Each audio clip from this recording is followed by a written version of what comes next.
Okay guys, so good morning. So ngayon, tinimplahan ko na yan. So Kiss solution ang ginamit natin. So pH down.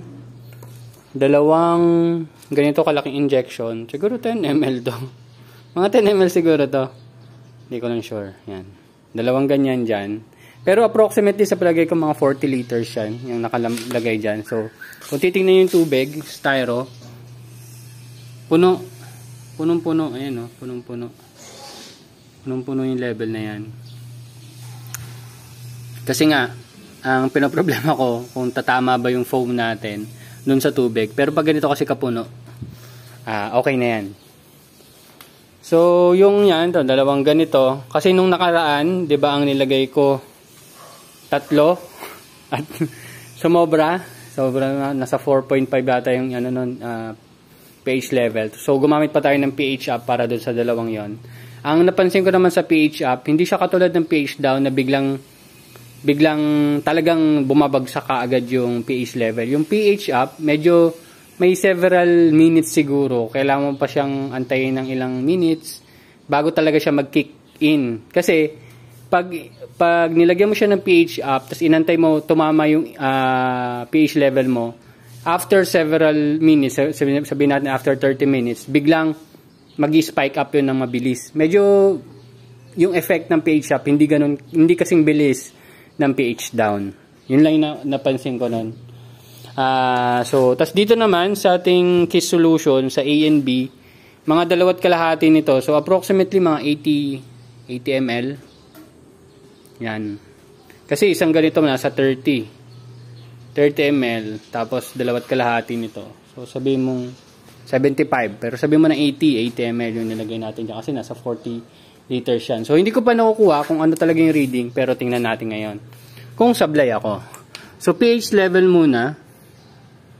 Yan. So, pH level natin. Yan, umaangat pa eh. Nasa 5.46 siya sa ngayon. So, yun, ayan, 5.5. So, medyo nag-aayos pa siya ng reading. Pero 5.55, yan, umaangat ng konti. Tingnan muna natin EC. Sa EC, kulang.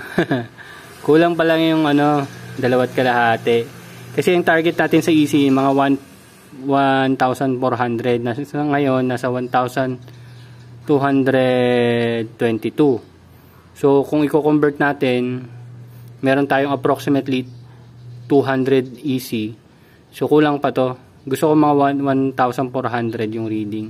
So, balik lang natin dun sa pH level ulit. pH is 6, 5.9, yan, bumababa konti, 5.87, 5.83. So, palagay ko medyo around 5.7, 5.6 yung reading nito. Pero ngayon nasa 5.74 siya. So, ang gagawin ko na lang naman dito, dadagdagan ko na lang ng A and B. Then, that's it. Yan lang. So, shinare ko lang sa inyo, 5.7, oh. Yan. So, goods na yan. Lalagyan ko na lang to ng A and B. Siguro mga kalahati. So, lumalabas yung nilagay natin dyan, mga 90 ml na A and B. So, yan. Shinare ko lang sa inyo. Pero palagay ko medyo bababa pa yung yung pH level. So, i-check ko na lang siguro siya bago ako mag-transfer ng mga lettuce. Magta-transfer tayo dyan ngayong darating na 20. So, since may bakante naman, ang ilalagay ko dyan, 8 days old pa lang. Oo. 8 days old pa lang. Ililipat na natin agad siya dyan. Kasi meron naman tayong paglalagyan. Yung ilalagay kasi dapat natin dyan na 10 days old, yun yung namukbang ng mga daga. Kaya, nabawasan. Parang ngayon, 8 piraso na lang yun eh. 30. So, meron naman tayong nakaabang na napalitan ko agad after 2 days. So, mag-early transfer lang tayo doon. So, instead na 10 days, 8 days old pa lang, nandyan na. So, tignan din natin kung ano magiging effect nun. Kung mas malaki ba siya ng mas earlier natin transfer or halos parehas lang nung 10 days, 12 days, or 15 days old natin transfer. Okay? So, makita nyo, ito yung una-una natin nilagay sa grow box. So, pag na-harvest ko na yan, ibababa natin yung mga setup dyan. Dapat nakababa. Ayun, naka-ready. So, ngayon, magre-ready lang din naman ako dito ng mga setup. Ayun. Ito lang talaga i-discuss ko sa inyo. Yun lang. Nakita nyo naman yung reading. Kailangan ko lang magdagdag ng A and B. So, walang iron yan sa ngayon. Yun muna ang gagawin natin. Kasi obserbahan pa natin magiging result nitong mga boxes natin na may iron. Pero from time to time, siguro magdadagdag tayo ng iron dun sa iba nating experiment. So, that's it. Thank you very much and see you sa mga iba pa nating video. So, kung may tanong kayo, tanong lang. Kung kaya kong sagutin, sasagutin ko. Kung hindi, magre-research tayo.